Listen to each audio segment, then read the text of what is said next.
आज का जो टॉपिक है ये डेवलपमेंट वर्सेस एनवायरनमेंट को लेकर चल रहे बहुत बड़े डिस्प्यूट को लेकर है।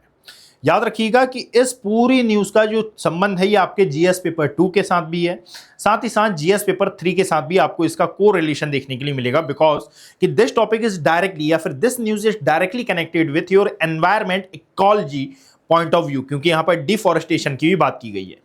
2 मिनट में समझते हैं कि न्यूज क्या है और फिर इसका पूरा पूरा डायमेंशन हम देखेंगे। सबसे पहले तो याद रखना कि न्यूज है कि उड़ीसा गवर्नमेंट ने असल में क्लियरेंस दिया है जो वेदांता माइनिंग प्रोजेक्ट है उसके लिए।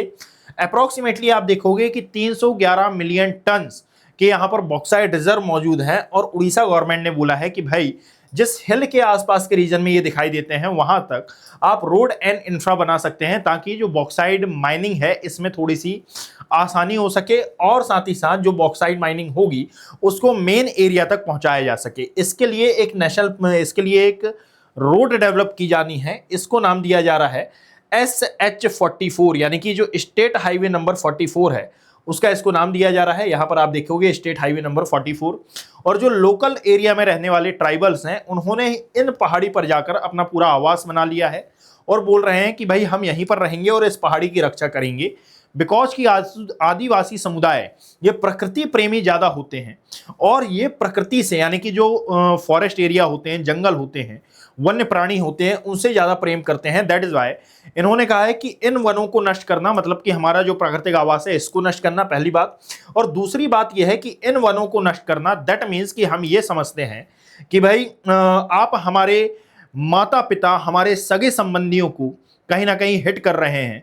यहाँ के जो जीव जंतु हैं उनको भी प्रोटेक्ट करने की जो रिस्पॉन्सिबिलिटी है ये आदिवासियों की है, ऐसा वो बोलते हैं और इसीलिए पूरा पूरा विवाद खड़ा हुआ है। ध्यान से मेरी बात समझिएगा कि असल में यदि इसको मैं क्रमवार तरीके से समझाना चाहूं तो भाई जो उड़ीसा राज्य है, इवन प्रायद्वीपीय भारत में अलग अलग एरिया में आप देखोगे कि अलग अलग प्रकार के जो मिनरल्स हैं ये आपको देखने के लिए मिलते हैं। यहीं पर एक जगह है by the name of Kalahandi district, और ये जो कालाहांदी प्लेस है, जस्ट अ सेकेंड, एक जो प्लेस है by the name of Kalahandi district, ये जो कालाहांडी डिस्ट्रिक्ट है यहाँ पर वर्ल्ड के सबसे बड़े बॉक्साइट रिजर्व्स आपको मौजूद देखने के लिए मिलेंगे। That means this place is very important for bauxite reserve. और ये जो बॉक्साइट रिजर्व है इसके लिए ना 2023 में उड़ीसा गवर्नमेंट ने ऑक्शन किया।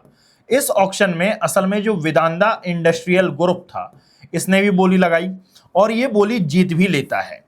Over the period of time असल में ये बॉक्साइड माइनिंग के लिए उस एरिया में जाता है। सबसे बड़ी बात यहां पर उठती है कि बॉक्साइड माइनिंग करनी ही क्यों है। याद रखो कि बॉक्साइड माइनिंग के पश्चात जो बॉक्साइड निकलता है इससे बनता है एल्यूमिना।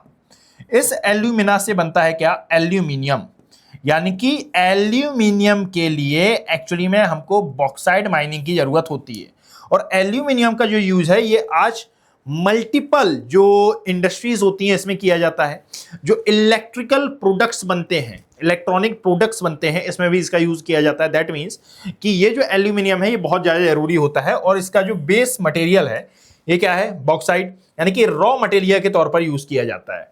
और यदि आज आप देखोगे तो एल्यूमिनियम सुपर पावर को लेकर भी आज बहुत ज्यादा चर्चा होती है। अब याद रखो कि ऑक्शन में वेदांता ग्रुप ने इसको जीता ऑक्शन को, उसके बाद ये माइनिंग करने गया, बट माइनिंग के लिए दिक्कत ये थी कि जिस पहाड़ी पर ये माइनिंग होनी है, दैट मीन्स जो सिजीमाली हिल्स हैं वहां पर ये माइनिंग होनी थी। इन सिजीमाली हिल में जो ट्राइब्स रहती हैं वो इसका विरोध कर रही थी, पहली बात।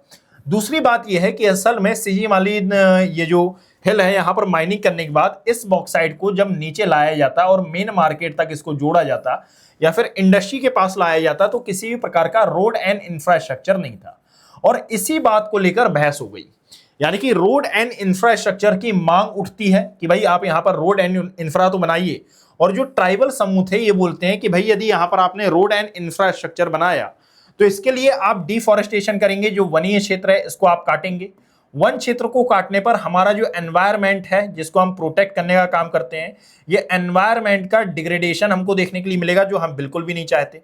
The second term is environment के डिग्रेडेशन के साथ साथ हम जो यहाँ पर जीव जंतुओं की रक्षा करते हैं, मतलब कि जो बायोडाइवर्सिटी है इसका भी लॉस होगा।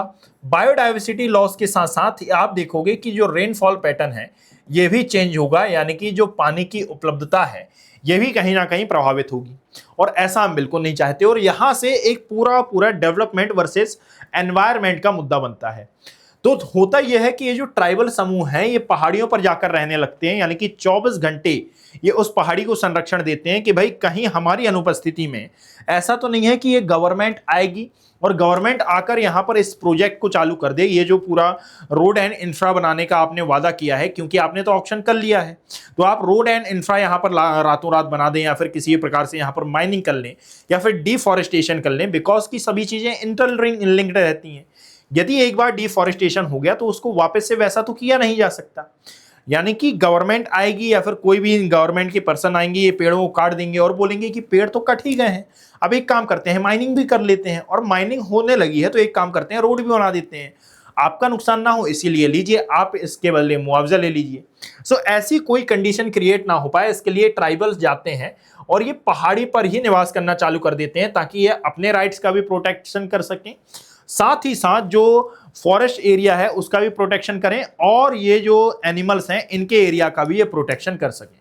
Over the period of time बहुत ज़्यादा झड़पें होती हैं। आप देखोगे कि असल में 2025 में इसको लेकर एक झड़प हुई पुलिस वाले और साथ में जो आदिवासी थे उनके बीच में।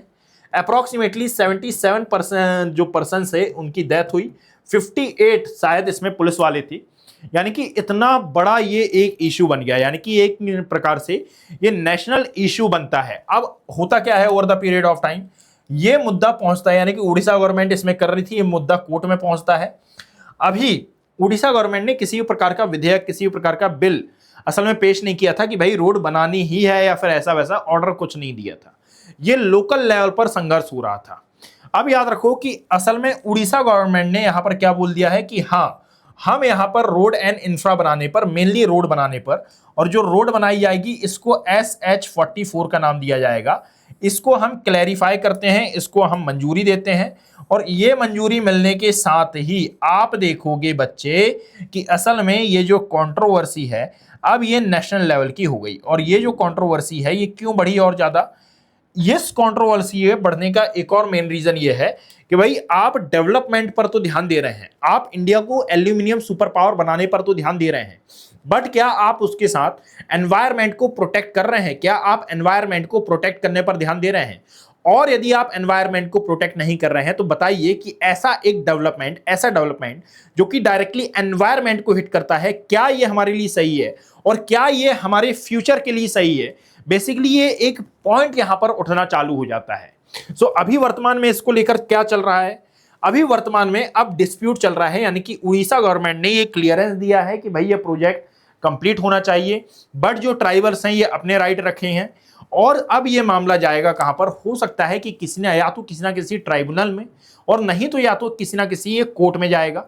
वैसे कोर्ट में इससे पहले यदि आप देखोगे तो ऐसे मामलों पर अक्सर होता क्या है कि ट्राइब्यूनल गठित होता है और ट्राइब्यूनल इस पूरे मामले की जांच करता है और दोनों ही जो पक्ष हैं इनकी बातें सुनता है। Getting my point?